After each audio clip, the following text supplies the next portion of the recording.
هفتم، از قفای جنازه رفتن و نماز جنازه خواندن. رسول اکرم صلی الله علیه و سلم گفتن هر کسی که نماز جنازه یک مسلمان خانه یک قیرات ثواب میگیره در نامه اعمالش. اگر ای قفای جنازه رو و با درون لحد و گور تماشا کنه و یاد آخرت بیاره او 2 قیرات میگیره. این 2 قیرات اشاره کرد به کوی احد، گو این فردا در نامه اعمالش ترازوی حساب ده میبیا بالای ثواب ده. هر کسی که اگر جنازه خانه و با قفای جنازه رو و گور تماشا کنه فردا ترازوی عملش وزبین میشه ثوابش. این عملهای بده که روز قیامت ما را نجات میداده، ما را نجات میداده. خشا به حال انسان هایی که جنازه میخوانند، خشا به حال انسان هایی که در جنازه ها شرکت میکنند، خشا به حال انسان هایی که با رفته خانه گور و آخرت تماشا میکنند. اینها جنتیان.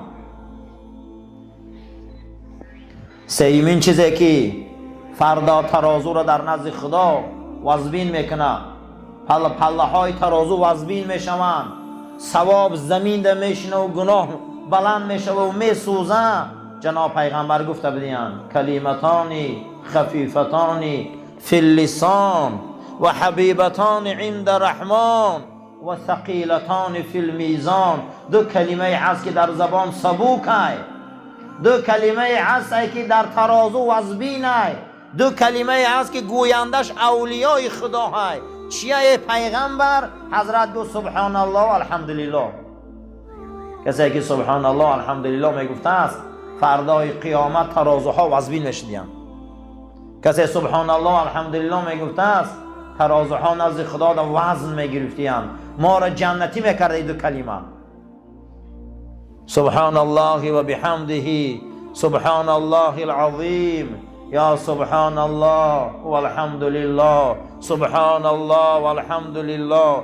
یعنی این ذکرها قدیم ما فردا جنت میخریم، ما فردا ای ترازوی حساب خلاص میشیم، ما فردا از میزان خلاص میشیم. 4مش رسول اکرم صلی الله علیه و سلم گفتند سبحان الله و الحمدلله بین زمین و آسمان از ثواب پر میکنه. شما نمیدونه که بین زمین و آسمان چند قدر کلانه. علمای فیزیک حساب کردین از این نقطه شرقی به نقطه غربی در فضای کلان گالاکتیک ده 18 میلیارد سال بوده که به همونجا برسی. با ولی ما چی نمیدونیم علم خدا از این نقطه شرقیش به غربیش گالاکتیک این نقطه به این نقطه اساسی 18 میلیارد سال در کار بوده که روی رسی. بین انامین سبحان الله پر میکنه، بین این الحمدلله پر میکنه. فردا به این سبحان الله و الحمدلله ما در ترازو به حد وزنمون خوب میشوه، عملای ما را وزن میکنن. قسم به خدا گناه های ما را وزن میکنن، ثوابمون را وزن میکنن. نشوه یا اگر روزی که یا حسرت آخرین. جناب پیغمبر صلی الله علیه و سلم گفتن کسی یک قرآن می بیاره در مسجد به خاطر خدا وقف میکنه، کاروان سرایا را به خاطر خدا وقف میکنن، مسافرخانه ها را به خاطر خدا وقف میکنن، یتیم خانه ها را در رای خدا میبخشن. اون در دولت باید بودجه سپارن نه یک چیز دیگر. او خالص لله کسی منفعت او را میبره در نزد الله وقف کرده. همین ساعتی که امرو در سعودی میبینی با انا همین بنای حشمت نام سازنده او لایحه کشش با نام فؤاد یک ترک بچه بوده است، امو را کشیده در رای الله همو وقف بوده. همون ساعت با تمامی همون مجموعهش در رای خدا بخشیدگی بوده. کسی اگر این خلچه ها را در رای خدا وقف کنن، کسی یتیم خانه وقف کنن، کسی مسجد وقف کنن، کسی من یک قرآن می بیاره در مسجد وقف خانه خدا میکنن. اینها این وقف روز قیامت می بیا ترازوی خدا رو وزبین میکنه، ترازوی ثواب رو وزبین میکنه، طرف ثوابی ما رو میگیره. این جوان مردی ما رو پک جنت میبره قیامت نمی روزه. حضرت زید بن ثابت روایت میکنن همون سالی که رسول اکرم از دنیا گذشتن صلی الله علیه و سلم، همون رمضانش حضرت 2 بار قرآن در پیش جبرائیل گذراندن. من گوش کردم. چیزی که من نوشتگی بدم عینا همین خیلی حضرت گذران. این قرآنی ما یک حرفش دروغ نیست. ما به روزی آخرت یقین داریم که حقه. یقین میکنیم نه، یقین داریم که روز قیامت حقه. مؤمنین خدا اهل فلاح نجات کسایی هستند که اونها نجات یافتن، نفرای هستند که و بالآخرت هم یوقنون، اینها به آخرت یقین دارند که آخرت حقه.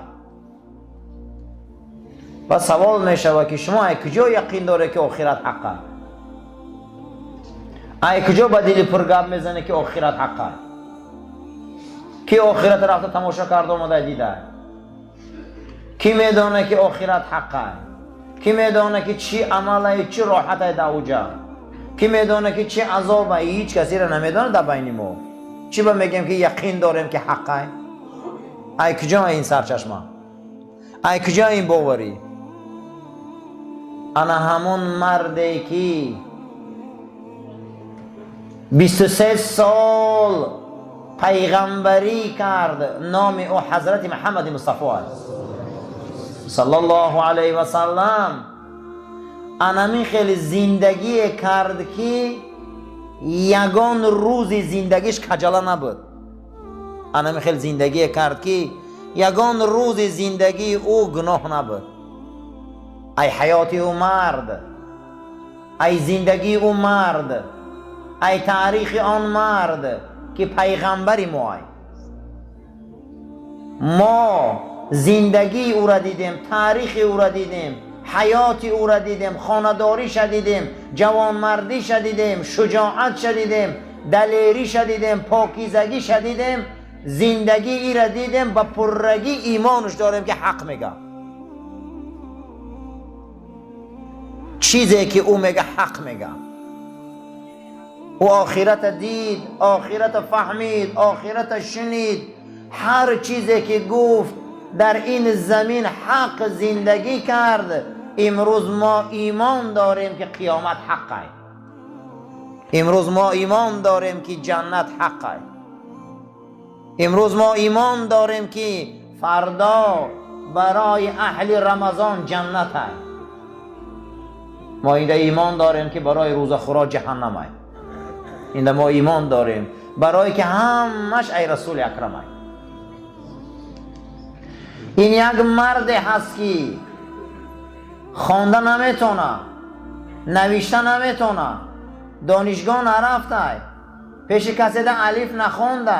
قرآن میگه نستعیذ بالله و ما تخطک بیمینک، تو به دست یک خط نوشتگی نیستی. تو نمیدونی که مل کتاب چیه، مل ایمان چیه، تو نمیدونی، تو هیچی را نمیدونی. اما انا همین ابرمرده که دیوانش گفتن، شیطان زدش گفتن، جین زدش گفتن، چی تهمتهای ده حقش نکردن، قرآن حکایت میکنه نون والقلم و ما یسطرون. نون قلم، قسم به این قلم که پگه مطبوعات می نویسه. خداوند در قرآن سوره داره با نام قلم. نون قسم به این قلم که پگه این مطبوعات می نویسه. ما انت بنعمت ربک بمجنون. تو و آن نعمتی که الله به تو داده، این رسالت پیغمبری، از این نعمت وحی، این قرآن و شریعتی که خدا به تو داده حبیب محمد، تو دیوانه نیستی. تو دیوانه نیستی. پیغمبر دیوانه میگفتم. در جامعه که شمشیر، نیزه، سپر، اسب، دزدی، غارت، دخترکشی، جاهلیت میگو عربو را این قدر قیمت داره، پیغمبر از قلم و کتاب گپ میزنه، رسول الله را دیوانه میگم. ما انت بنعمت ربک بمجنون. نه، این قلم پگم می نویسه، تو دیوانه نیستی حبیبم، تو دیوانه نیستی. این قلم پگم می نویسه تو کی؟ امروز قلم نویش که رسول الله کیه. والقلم و ما یسطرون. این قلم پگم مطبوعات می نویسن. این قلم پگه تاریخ می نویسه، این قلم پگه کتاب می نویسه، این قلم پگه تاریخ می نویسه. امروز رسول اکرم صلی الله علیه و سلم تاریخ نویس که شخصیت کیه. اطیع الله و اطیع الرسول، اطاعت خدا کنه و اطاعت رسول کنه. آرامی را برادر رعایت کنه. چند بگه نگاه میکنم چند تا بسیار به معنی کرسته. باور کنم عصبیم که یک یگان خفه نکنم. شینه برادرها معلومات گوش کنه. این معلوماتاتون بسیار تان پدرتون گفتگی نیست. اما پدری که ایبای شدگی همین معلومات رو نداده بسیار ده. همین شینه خوشرو گوش کنه. گابزنه چای خره خونی عقب روی. بسیار چند بگه شد اگه حرمت ایزد یک بار بالای خوش میشه، دو بار میشه، سه بار میشه. التماسون میکنم گندگی را به آدابی را همه ما میتونیم قسم بخدا. خوشرو گوش کنین.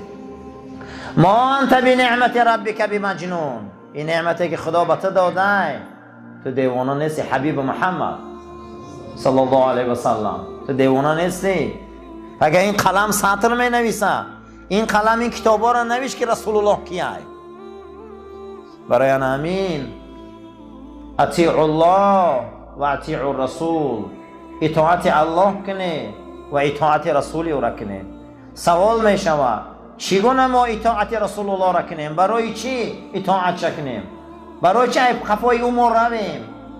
یگانه شخصیتی که در تاریخ زندگی کردگی بوده رسول اکرم صلی الله علیه و سلم یگان بار گناه کردگی نبوده. ای قفای یک کسی روی که گناه نداشته باشه. یگان بار رسول الله گناه کردگی نبوده است. قرآن نستعیذ بالله قرآن حکایت میکند لا ینطق عن الهوا این هو الا وحی یوحا. این پیامبر من یگان بار ای پستی ها گپ نمیزند. این یگان بار از پستی ها از نفسش ای خودش گپ نزده مگر چیزی گپ زده وحی الله گپ زده. تمام حدیثاشون وحی خدا بوده. لا ینطق عن الهوا.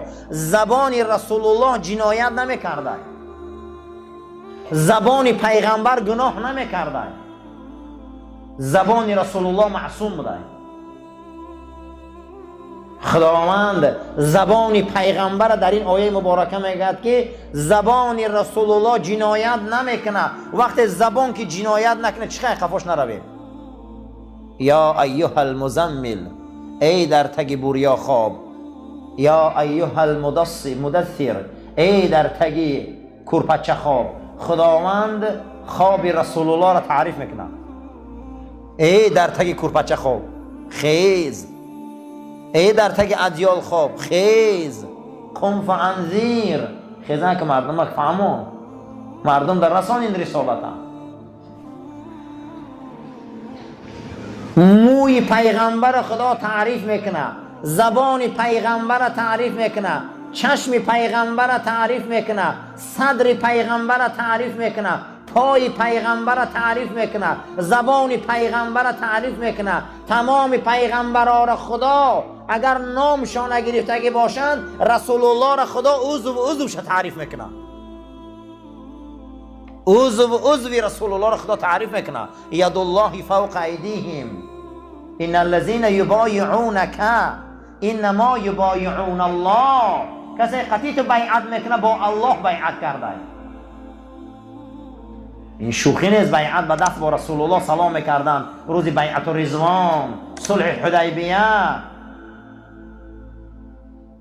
چشم رسول اکرم خدا تعریف میکنه. زما زاغ البصر بشنو صفت از چشم شهلایش.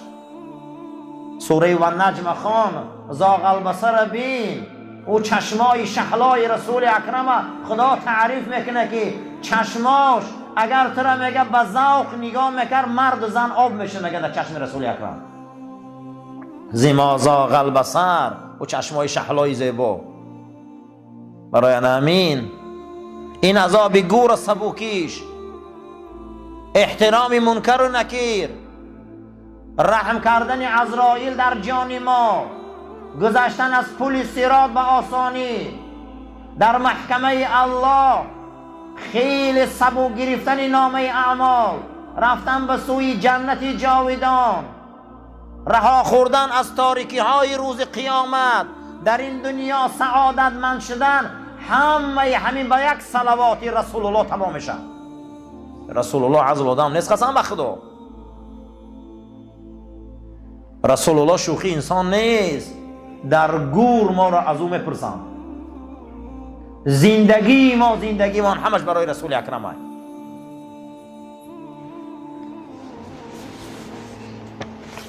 برای همه اطاعتش کنیم. این قدر باوری برای چی بده؟ و بالآخرت هم یوقنون. یک مرد زندگی میکنه در تاریخ یگان بار دروغ نمیگه. یک مرد در تاریخ زندگی میکنه نعمت خدا و دین خدا را در دنیا پهن میکنه. یک مرد در تاریخ زندگی میکنه آن نویسنده آکسفوردی بریتانیا، اون یهودیه که یعنی حمایه دکتریش میکنه با نام 100 مردی تأثیر بخش در تاریخ، حیات 100 تا مرد در تاریخ جمع میکنه. 100 مرد میگه در تاریخ تأثیر بخشن. بین اینها تست امتحانی میگذرانه. یکمش گفته جایگیری پیغمبر مسلمانان محمد صلی الله علیه و سلم در کتابش میبیاره. این مرد یهودی است. 100 مرد تأثیر بخش دنیا را امتحان میکنن در آکسفورد، جای یکم رسول اکرم میگیرن صلی الله علیه و سلم. این مرد در تاریخ بشر گفته تأثیر کلان داره. یادم این انسان این شخصیت تأثیر کلان داره در زندگی ما. اگر دنیا همین قدر تیز میشه، تند میشه، بلند میشه، پایان میشه، یک حدیثی او را میخونن همه آرام میشه، قرآنی او تلاوت میشه همه آرام میشه. این ماه قرآن است. حضرت امام مالک روایت میکنن در مناقبشان که شب خدا را در خواب دیدم. این بزرگای ما رو ببین کی را در خواب میبینن، چی ذاته. خدا را در خوابم دیدم. ندای ملکوتی آسمانی آمد. امام مالک چی نعمتی فراوان است. میدانی که در کدام ماه است؟ گفتم نه پروردگارا. گفت در رمضان است. گفت چی نعمت است او؟ گفت کسی قرآن خوانه، گفت من برای او ثواب جبرائیل میتم، زیرا در این ماه جبرائیل با رسول من قرآن تکرار میکردم. هیچ قرآن میخونی همین روزو؟ به قرآن نگرده. این ماه قرآن بوده است. بعد از او پرسیدم که پروردگارا یک آدم قرآن رو میخونه و معنیش نمیدونه، یک تای دیگهش میخونه و معنیش میدونه، همینا در اجر و ثواب در پیش تو فرق دارن یا یکن؟ ندا آمد که امام مالک در این ماه کسی اگر ورق قرآن هوی کرد ثواب ده همش یکن. این ماه قرآن است. این ماه هست که رسول اکرم در پیش جبرائیل قرآن میخوان، جبرائیل گوش میکرد. این ماه هست که قرآن از فوق آسمان ها به قلب پاک رسول اکرم آمد. برای همین این ماه احتیاطش کنه، این نعمتاش قدر کنه، قرآن زیاد تلاوت کنه، قرآن زیاد خوانه، زیرا که قرآن روح آرام میکنه، جسم ده شفا میبخشه، تلخی مرگ آسان میکنه. امانت رسول اکرم صلی الله علیه و سلم ملائکه ها را زمین میبیاره. در این ماه جناب پیغمبر صلی الله علیه و سلم گفتن برای قلبای شما سویان در کار است، برای قلبای شما آب در کار است، برای قلبای شما ریگ و قیراق در کار است که تازه شوند و شوند و پاک شوند. ای پیغمبر او ریگ و قیراق چیه آخی؟ گو خواندن قرآن در این ماه. قرآن زیاد خوانید در این ماه. این ماه قرآن است. خداوند ما را برای راست هدایت کرد، ما را توفیق ده، ما را عزت ده، ما را آبرو ده، ما را فضل ده. رمضان ما را مبارک گردان و رمضان ما را قبول گردان. اللهم ربنا آتنا فی دنیا حسنة و فی الآخرة حسنة و قنا عذاب النار و صلی الله تعالی خیر خلق محمد و علی اصحاب الاجمعین. آمین یا رب العالمین.